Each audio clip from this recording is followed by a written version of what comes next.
morning, everyone, and happy Monday. I hope you are having a great start to your week.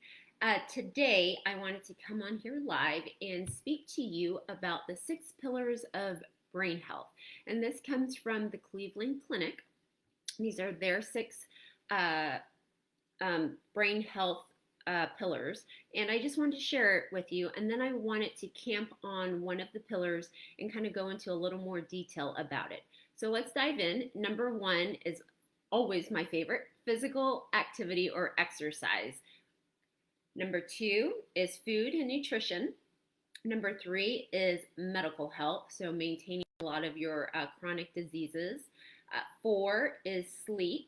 And some of these I've spoken to in recent live videos. So I think last week I spoke about sleep and ways to, habits to get better sleep. So you could take a look at those post videos and check them out.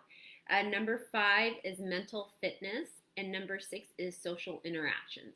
And the one that I want to camp out on today is number 5, which is mental fitness.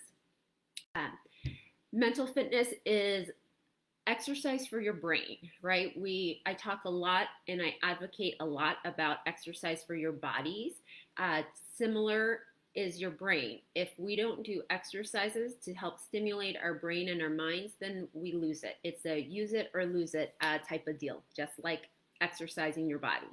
And why this is important as far as like just brain health in general, 45 million people globally suffer with dementia or some kind of brain issue.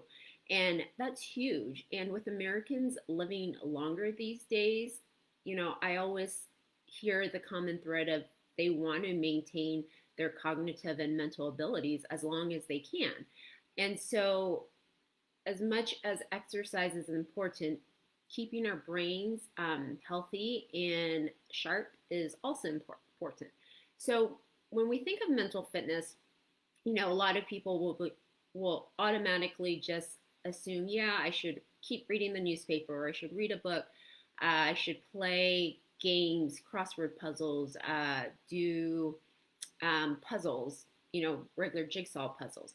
And yes, while that is all true and that is great for your brain, there are other things that or other activities that can also be done.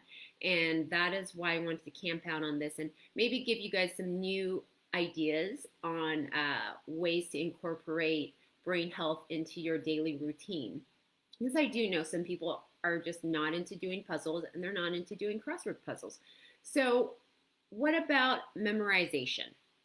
When we grew up as kids and we were in school, we had to memorize our multiplication table. We had to memorize spelling words so we could learn new things.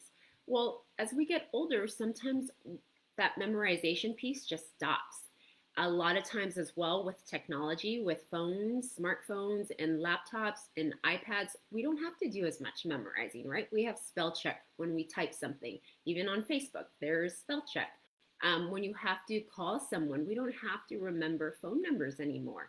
I know when I was a kid, I could remember every single one of my friends' phone numbers in a heartbeat. And today, if I forget my phone or I leave it somewhere, heaven forbid I have to try to call and get help, or remember a friend's phone number. I'm not going to do it. I remember my husband's phone number, and that's pretty much it. So with technology these days, we just don't have to put to memory those simple things that we did in the past. So I would make it a game or urge you to figure out whether it's a song or it's a poem or it's a Bible verse, something that you're putting to memory and trying to remember that every day, because that will create new connections in your brain and that'll help keep your brain sharp. Another thing is music. I know we hear music therapy a lot and how music is supposed to be great for the brain, and playing and listening to classical music and all of that has helped. But playing music and maybe learning, here again, memorizing a song and singing it, There has been studies that have shown when you can memorize a song and start singing it, that also creates new pathways in your brain and can make your brain stronger. So if you don't want to memorize a book or a story, try memorizing a song and singing it too, which adds a different level of using our brain. Lastly, I wanted to talk about learning a new hobby or a skill. I am a Tai Chi instructor, and I have a class where we're learning, or basically these my students are learning new forms, and they're learning a new activity, a new exercise, and I can see them struggle with it, but I also struggle in a good way. I see their connections of trying to memorize what happens next, what, where they're supposed to step and what movement is, of their hands is supposed to happen. And that is creating, again, new pathways in your brain. You're using your brain to remember what comes next, what steps happen next.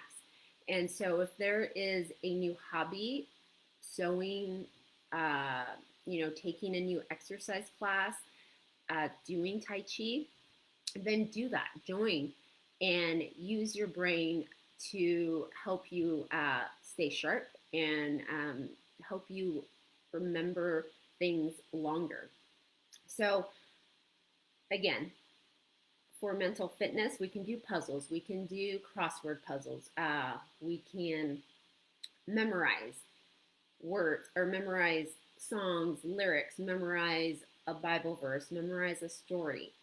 We can also try to learn a new hobby, learn a new exercise, learn a new skill, and hopefully all of that will play into keeping your brains sharp and active.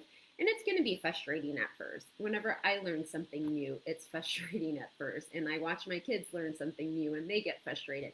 But you know what? The more we do it, the better we get at it. And then, we realize that it's not so hard anymore. But it's pushing through those first few moments or first few tries of an exercise or an activity, and then we get through it. So I hope today you will choose an activity that requires some mental fitness, some mental toughness, and keep your brain active and keep your brain sharp.